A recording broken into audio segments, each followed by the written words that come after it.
The conflict between Israelis and Palestinians over what is known as the occupied territories has been going on for decades. We came to protest the wall, the apartheid wall that is destroying people's lives. It's one of the most enduring struggles of modern times. I have been now the last 5 years, I've been 7 times in Palestine, West Bank and Gaza, and I have witnessed the way which these unfortunate Palestinians are being treated. Stephane Hessel is 94 years old, one of the authors of the United Nations Declaration on Human Rights. He's also part of the Russell Tribunal on Palestine, an international civil society body which recently sat in Cape Town to discuss a controversial issue, comparing Israel's treatment of the Palestinians to apartheid. Sitting with him on the tribunal was former government minister Ronnie Kasrils. To pose that question here in South Africa and have witnesses from South Africans who suffered from apartheid as well as from Palestinians is very, very significant. The Palestinian issue is close to Hessel's heart, yet it's his own story that has captured the attention of many. He's a man who was captured by the Gestapo, tortured, thrown into a concentration camp, and managed by hairbreadth to evade hanging. Indeed, Hessel's story reads like a novel.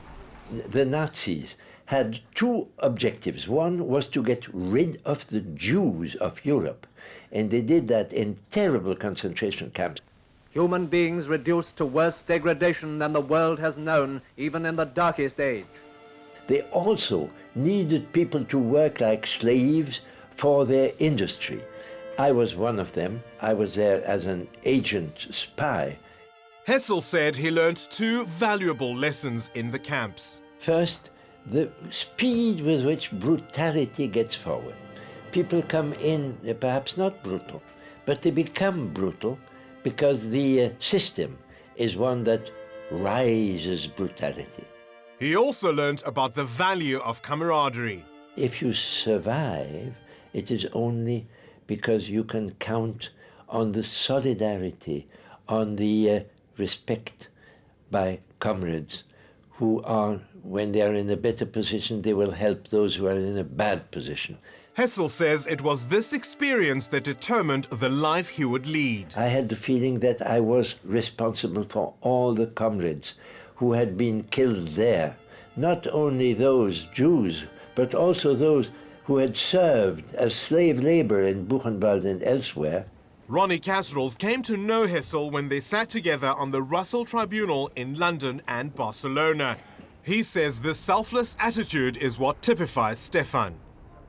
Well, isn't that what you would expect from a humanitarian, from somebody who puts human beings and the sanctity of life over everything else? And with the end of World War II, so began Hessel's life of working for humanity. He says that today's youth still have the obligation to safeguard democracy, and he put his thoughts down in a book which he says sold 30,000 copies since it was printed earlier this year. We call it Time for Outrage. Is a way to mobilize the younger generation so that when we fight, it will fight against this unfairness, this corruption that we find everywhere now. I want the younger generation to tell their governments, look, open your eyes, open your ears. You will see that things are not going the way they should go. And taking action is exactly what the youth have done, especially in North Africa. This former French resistance fighter says the increasingly frequent protests against Arab governments and the West have heralded a new phenomenon. It was not a revolution. It was not a new ideology. It was something more important. It meant that the young people, knowing more about what was possible and was not possible, were intent on getting a better government than the one they had.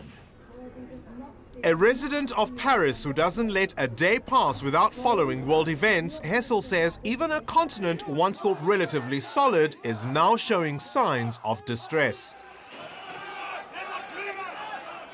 Even the Western democracies, which appeared to be stable democracies, were not as stable as they thought they were.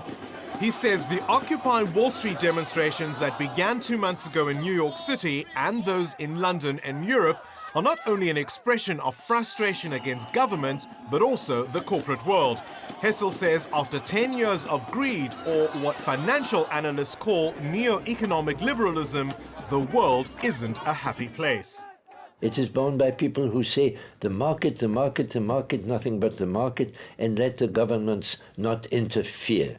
That is ideological, and it is just as bad as communist ideology. Whether concentration camps, Palestine, or flawed economic systems, at 94, Stephane Hessel is still driven by a need to fight against what he believes is wrong. And most importantly, he sees there is reason for hope. I have a responsibility. I cannot just relax. I have to be one of those who can tell the youth, do not despair. We have had terrible times, but we've overcome them.